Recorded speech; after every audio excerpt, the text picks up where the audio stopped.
Uh, Namaste, my dear students and other learners, viewers and listeners. Uh, with due respect, I am discussing on the principal ideal domain and its characterization. So, in principal integral domain, in its first lecture, was ended with these properties that in principal ideal domain, if P is irreducible, then P is prime, and with corollary that in principal ideal domain, the prime element and irreducible element are identical. So now this lecture is I'm now start this lecture with this theorem, with the proof of this theorem. In PID, a non-null ideal, principal ideal, generated by element P, that is this one, this P is maximal if and only if P is irreducible. So for the proof, let P be a maximal ideal in D, then this principal ideal P must not be a D, and so P is not unit, because you know if P is unit, then P becomes the whole of the principal ideal domain, whole of the integral domain. So therefore P must not be unit. Let for proving P to be reducible, so consider P equal to AB, A and B belonging to D. So this implies A divides P, and so this implies P, the principal ideal generated by P, is a subset of principal ideal generated by A. And this implies, okay, this is one. Again, if this class, here two cases may arise. One is ideal P if equal to ideal A, or ideal P is a proper subset of ideal A. So if ideal P is equal to ideal A, then AP are associate. You know it in integral domain from the previous results. Integral domain, this two principal ideal becomes same, means the ideal which is generated by the element, that elements are associates. So AP are associates. So A, from this relation, A and P are associates, means B is unit. Again, if this P ideal P and ideal A are not equal, then they must ideal P is a subset, proper subset of A. As ideal P is maximal, so ideal P is maximal. So therefore, as it is proper subset, ideal P is maximal, then ideal A must be D. And as ideal A is D, so A must be unit. And thus we see from this relation P equal to AB. Thus from this relation P equal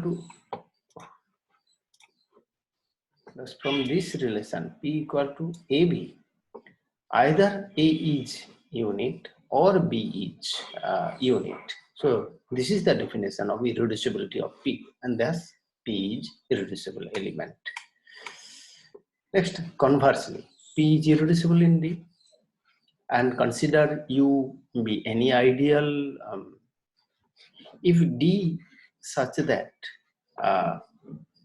ideal of D, and such that the ideal P is a subset of U and U is a subset of D. So for proving P to be maximal, we have to show that either U equal to P ideal or U equal to D. So for it, let D is principal ideal. So as D is a principal ideal, so therefore U becomes, D is principal ideal domain. So U is ideal of principal ideal domain. So therefore U is principal ideal. Then U can be generated by some element Q belonging to D, okay? And then we write P, then U, Q, P, U means it is generated by Q. So P is a subset of Q. And this implies that P belonging to element P must belong into the ideal Q. And this implies P equal to some QR for R belonging to D. And as P is irreducible, so either Q or R becomes unit. So if one is unit, other becomes associate. So either Q is unit or Q is associate of P.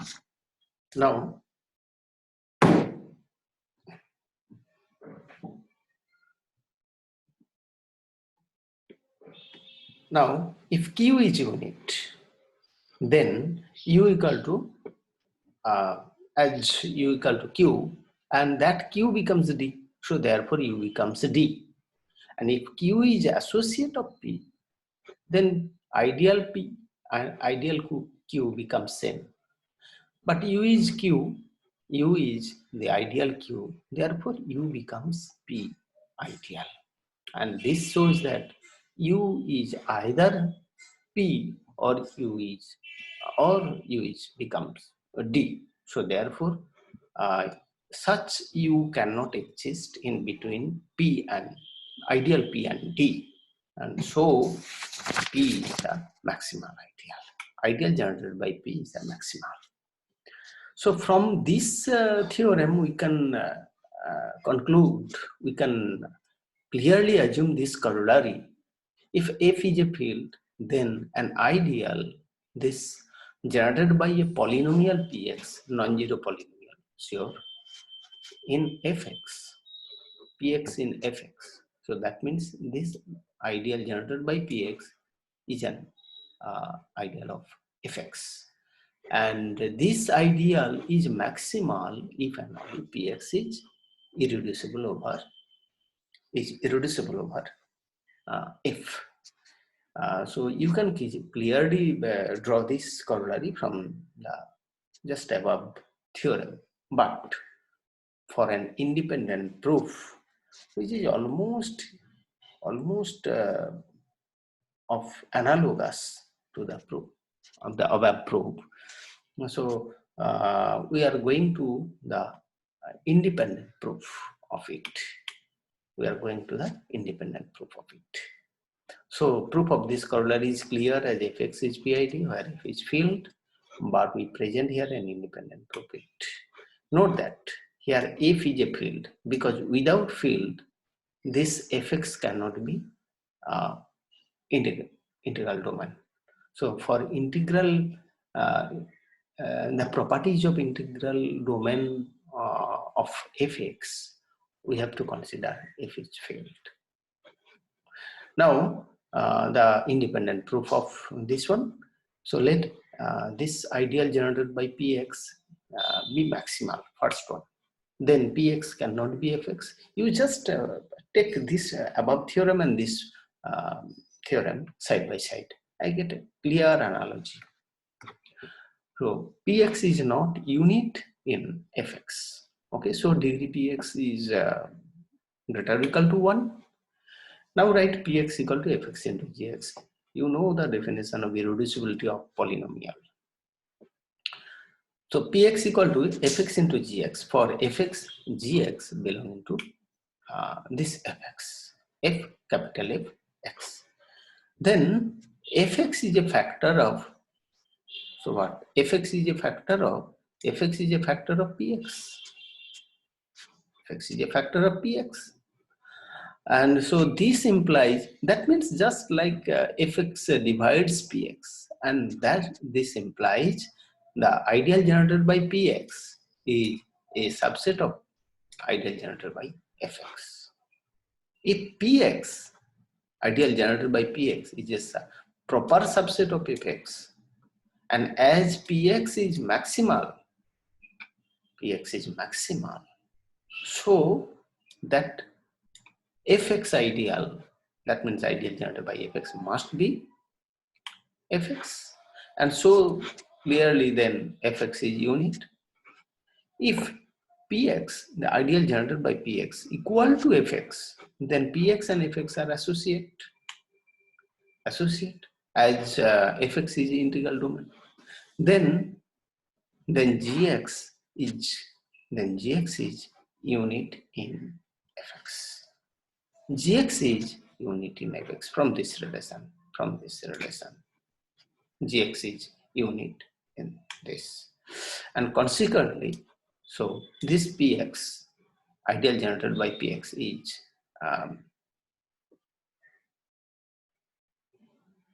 no. Here I am committing again a mistake. So this is ideal generated by Px is not irreducible. It is not, but it is just you delete this structure.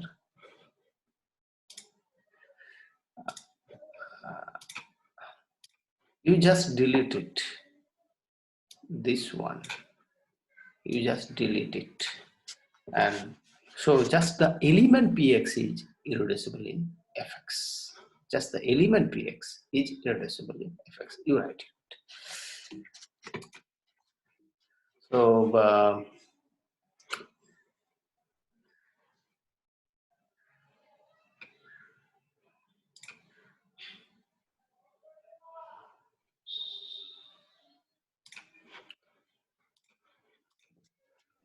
now, conversely, Px is irreducible in Fx.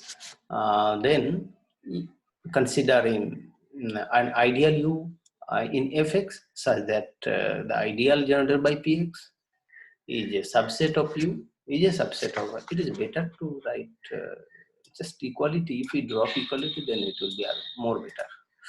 So anyhow, this is a subset of Fx. Since the PID Fx is principal ideal domain, U equal to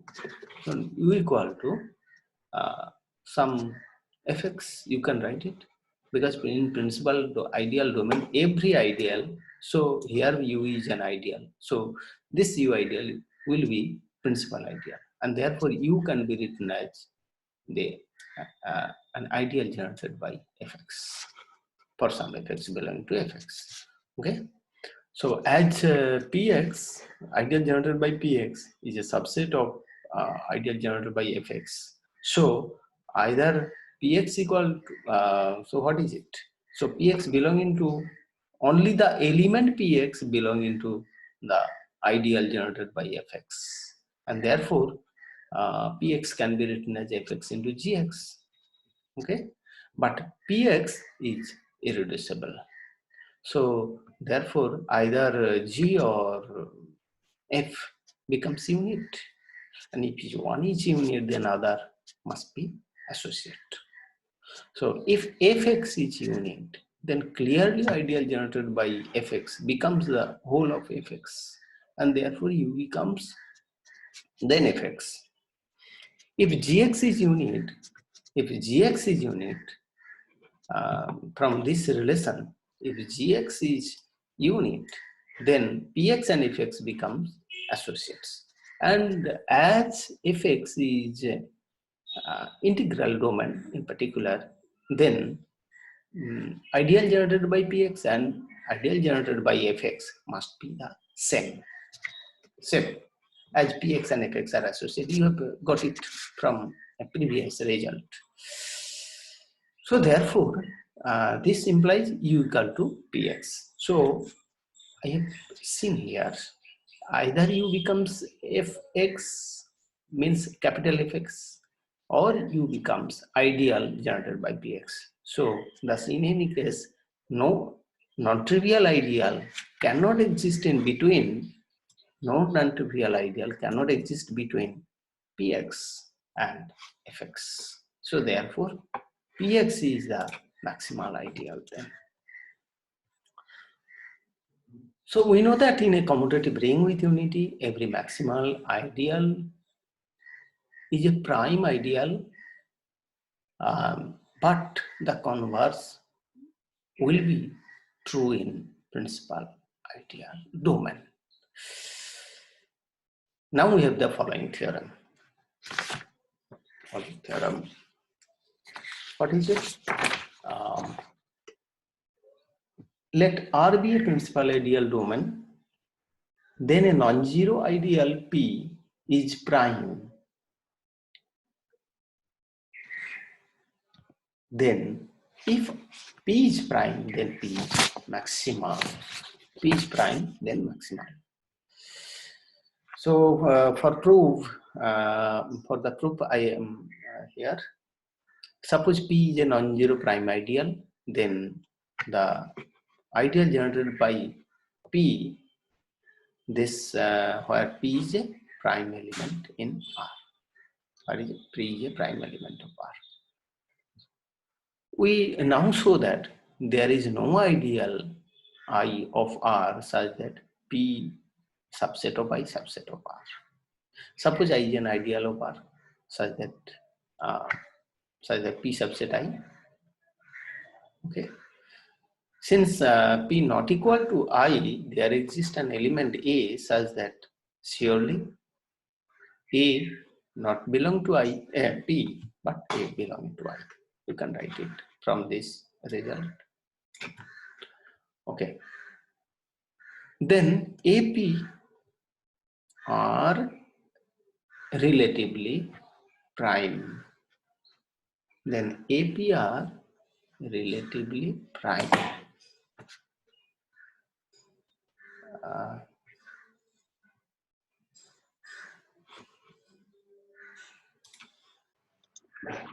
Now you see that here P is a subset of I and P not equal to I. So I am writing here APR are relatively prime. Why? Because A not belonging to P and P is your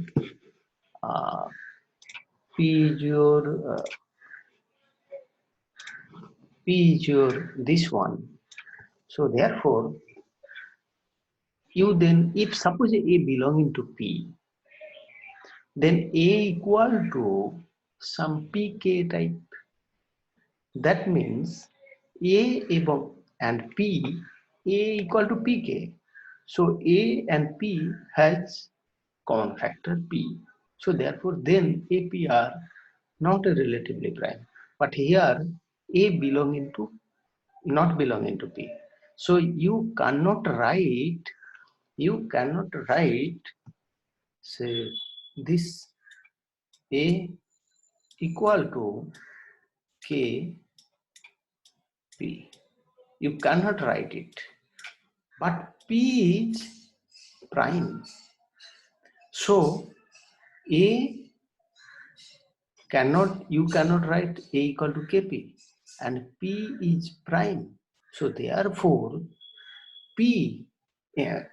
A and P has no common factors. So therefore AP are relatively prime.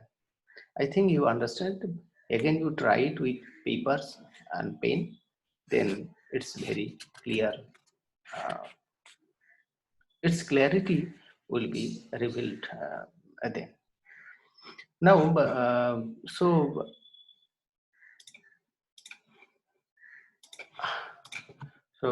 I am going to show there exists ST belonging to R such that 1 equal to SA plus TP from the definition of relative primeness. Now, since SA belonging to I, you see here A belonging to I, therefore SA belonging to I, and P belonging to here surely P is equal to this one. So therefore P belonging to this P, and therefore P is ideal edge. So for TP also belonging to P. And as P is a subset of I, therefore we can write it again. So now we must have, what is it? So add this SA and TP, both are belonging to I, and I is an ideal, therefore sum belonging to this. So subring as sum belonging to this, and therefore 1 belonging to I. As Y and 1 belonging to I, so I then becomes whole of the ring, principal ideal domain, whole of the principal ideal domain, and therefore I becomes R. And so from this we take it here, P is subset I subset R. So we conclude here I equal to R, that implies P is maximal ideal. Now we can summarize some of the above result in the following theorem.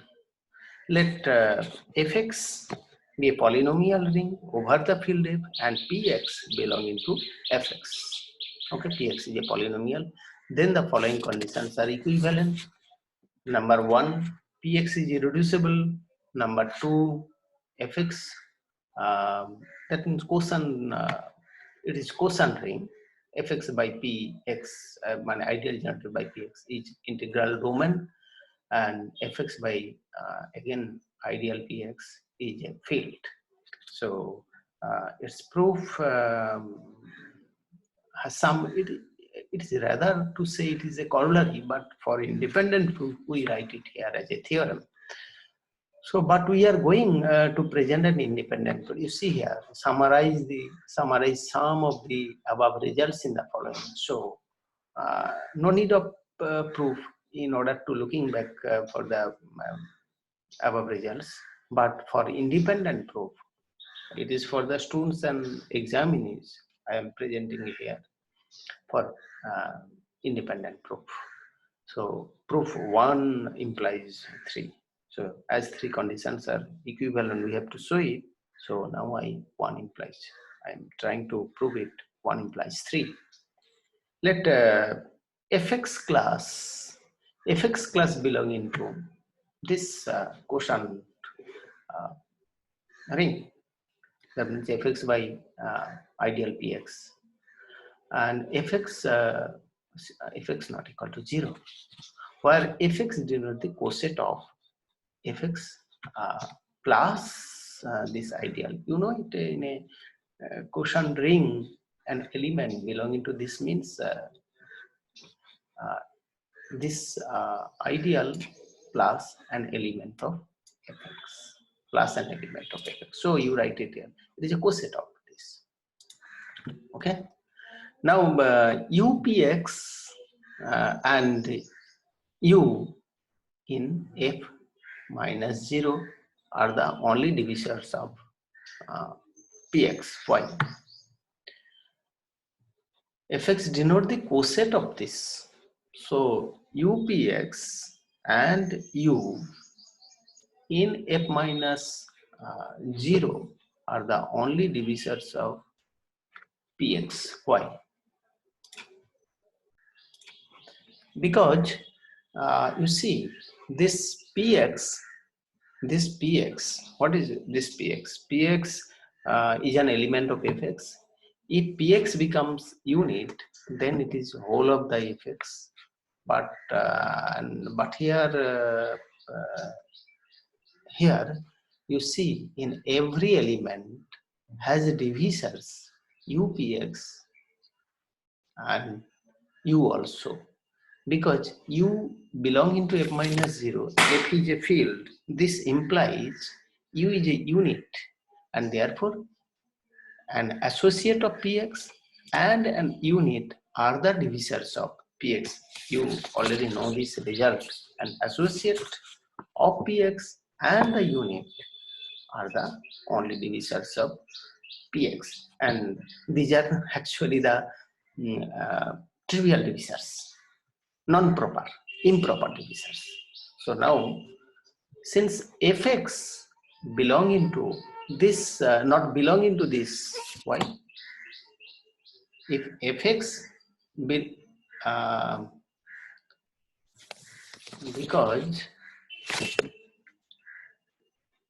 because this fx not belonging to Px. What does it mean? This implies this becomes a zero element. That means fx class becomes zero. But here we take it non-zero element, and it is a non-zero element, non-zero coset of this uh, quotient ring. So fx not belonging to px. So therefore fx and px are relatively prime, and so there exists sx and tx belonging to fx such that uh, 1 equal to fx into sx plus tx into px. You can write it. So now, so just considering the corresponding class, one class equal to sx and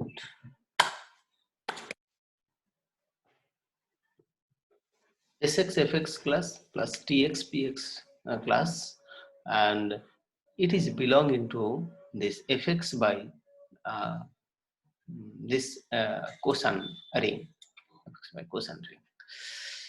So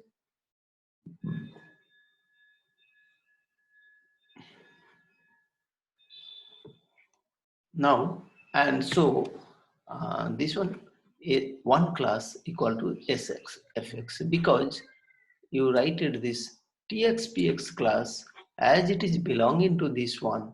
So this is actually zero element of this one, and therefore one class equal to, it becomes one class equal to this one. Now so one class equal to this one. So hence fx class has an inverse. So looking this one class is an unity of fx by px 1. So therefore you write it except sx class into fx class, and therefore fx class is an inverse, and so every non-zero element belonging to here has inverse, and this implies fx by px is filled. Number 3, 3 implies 2. It is very simple, because every field is an integral domain, and therefore it is very simple. Now 2 implies 1. That means if fx by px is an integral domain, then we have to write px is irreducible. X is irreducible. So for it, if px is unit, so a px ideal generated by px equal to fx, and so fx by px equal to clearly a zero class, and therefore a contradiction to the hypothesis. Just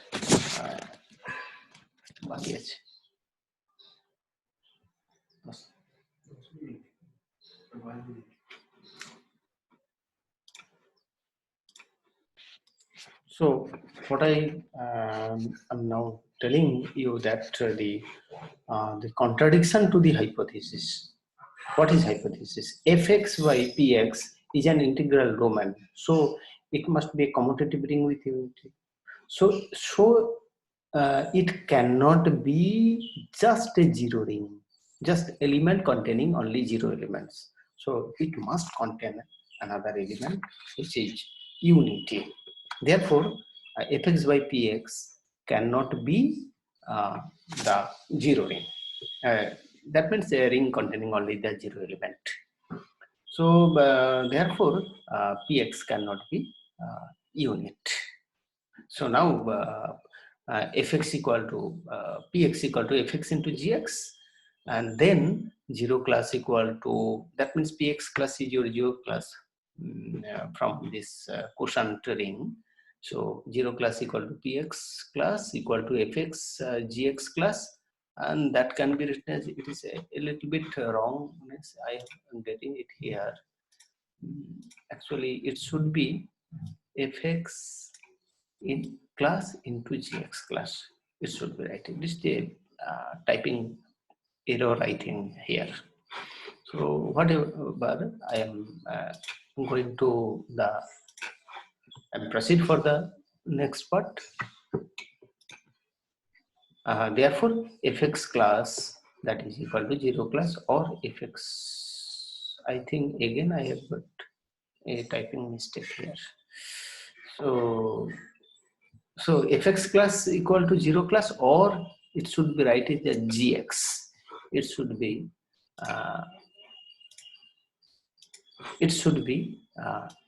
actually gx. It should be gx1. So fx class equal to 0 class, or gx class equal to 0 class.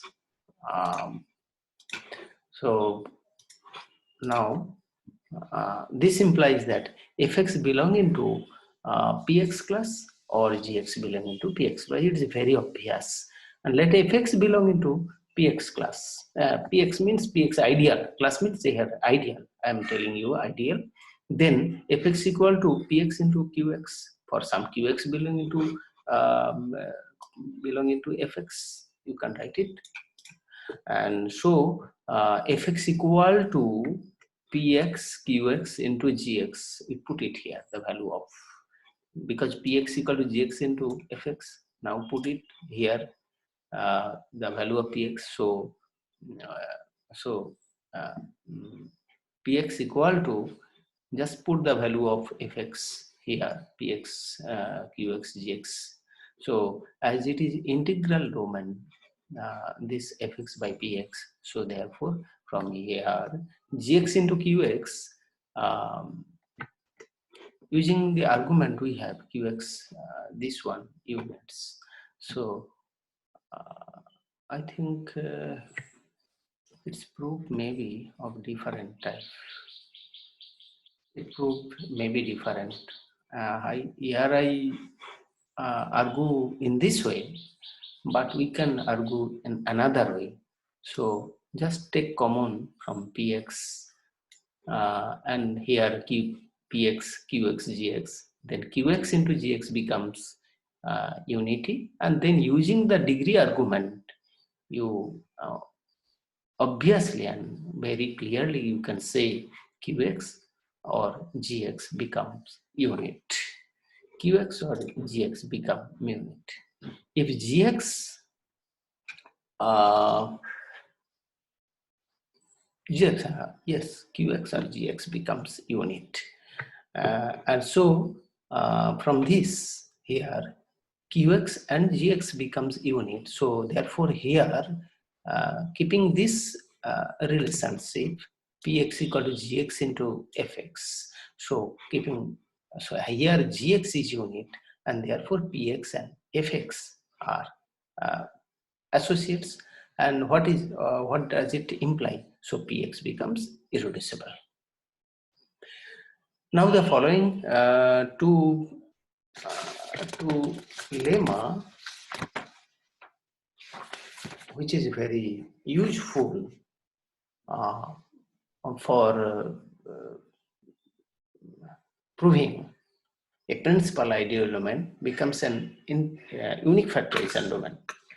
The proof of these results is in the chapter of unique factorization domain, but the necessary results used to prove it contains a fall belonging to this principal ideal domain. So therefore, I just put it here with its proof. Lemma. In a PIDD, if UI is a strictly increasing chain of ideals, then this chain is of finite length. Each finite length means just U1 contain in U2, contain in U3.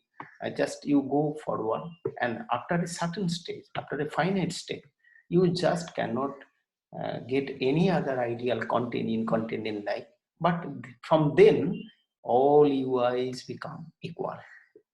So that's why you call chain of finite length. So for it, put U equal to union EI and let AB belong into U. Then there exists R and S belonging to such that A belonging to UR, B belonging to S. You can easily find it. So if R less than S, then R less than S, then A belonging to as UR, so A belonging to US also. And you know the B, you have B belonging to US. Therefore, AB belonging to US. Okay. As US is a subset of U, and U is an ideal, so AB, UN, sorry, US is an ideal. Sorry, it is better to write it here in bracketed. So US is an ideal, so A minus B, AC, CA, all are belonging to US, but US is a subset of U, and each here for each C belonging to D. That means AC, CA are all belonging to US for each C belonging to D. But US is a subset of U, and so A minus B, AC, CA are all belonging to U.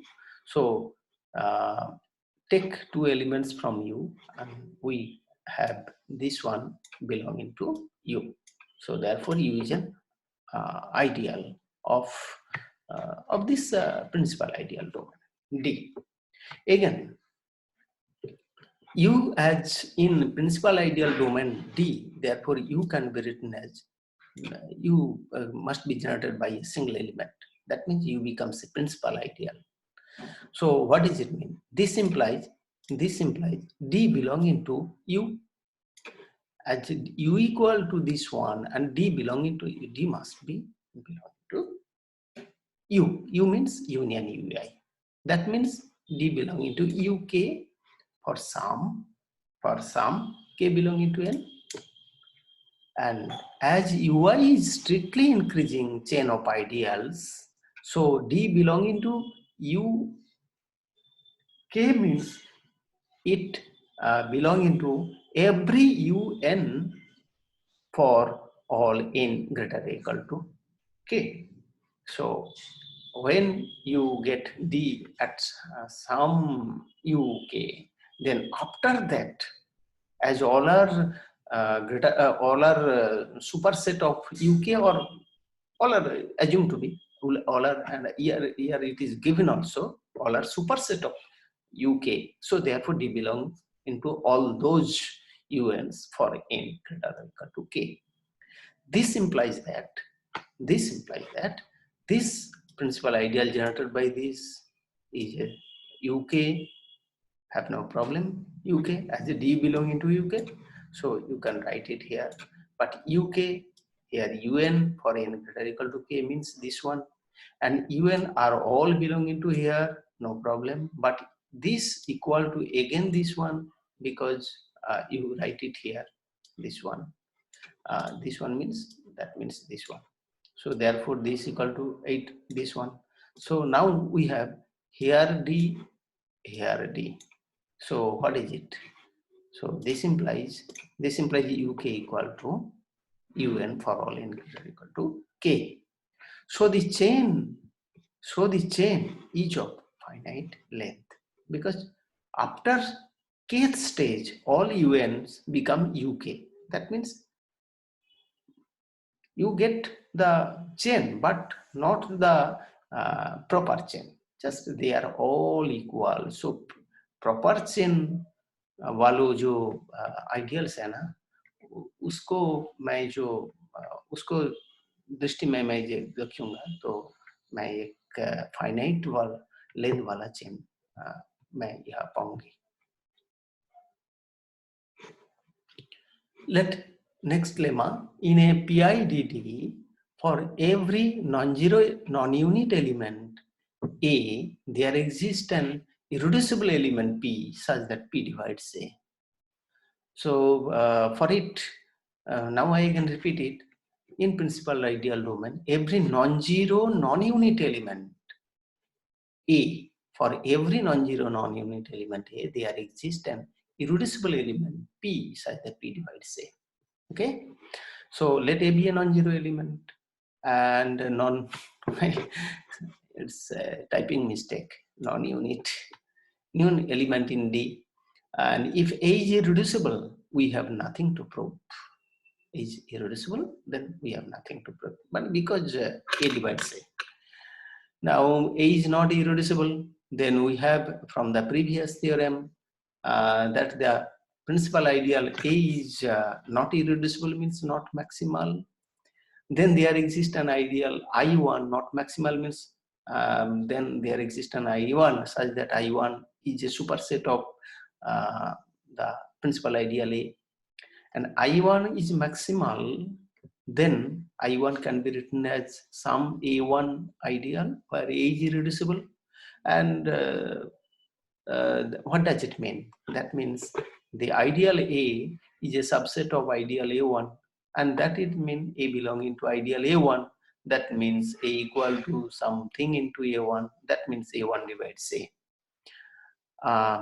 So if I1 not maximal, then we can get I2 that in larger than I1. So continuing in this way, we have a chain of ideals, and as it is principal ideal domain, every ideal is principal ideal. So we can write A1 ideal, A2 ideal, or in increasing order and superset in this sense.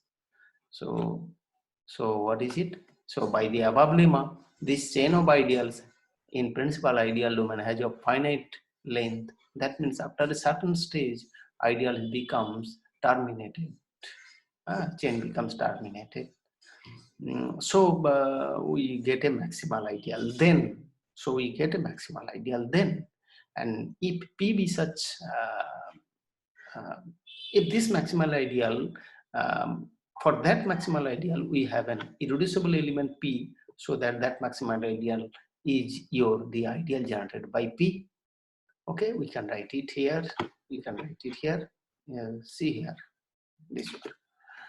So this implies that A is a subset of P. We can write it. So many form you can write it, but I am just take this simple form. A, that means A1, A is a subset of A1, and it is subset, this one. That means A subset of this one. And therefore, what does it mean? A equal to some P into something, that means P divides A. So so this is the lemma. Now we have a theorem in a PIDD. If any two non-zero element AB have a GCD, then D can be written as UA plus BB for some UV belongs to D. So let us consider a principal ideal A and B in D. Then A plus B is also a principal ideal union sum. As D is principal ideal, so A ideal plus B ideal equal to some, we can write it as D ideal for some D belonging to this. And then it implies A subset of D, because if you in particular, if B becomes say 0, then you can write it. And B is again a subset of proper subset of D ideal, and that implies D divides B and D divides A also. Therefore, D is a common divisor of AB, and C is a common. If C is a common divisor of A, then C divides A and C divides B. This implies A. This one A is ideal A is a subset of ideal C, and ideal B subset of C, and this implies A ideal plus B ideal is a subset of C. But what is your A ideal plus B ideal? That is your D ideal. So D ideal is a subset of C. And what does it mean? C divides D.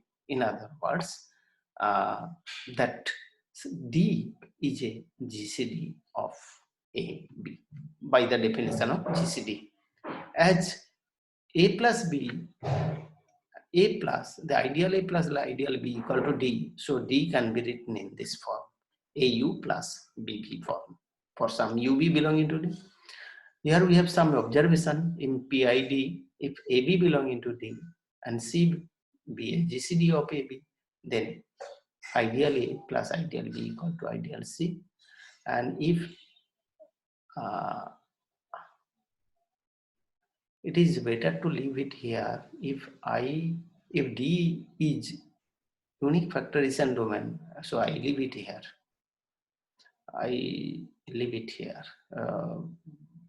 I can discuss it in unique factorization domain. So with this view, now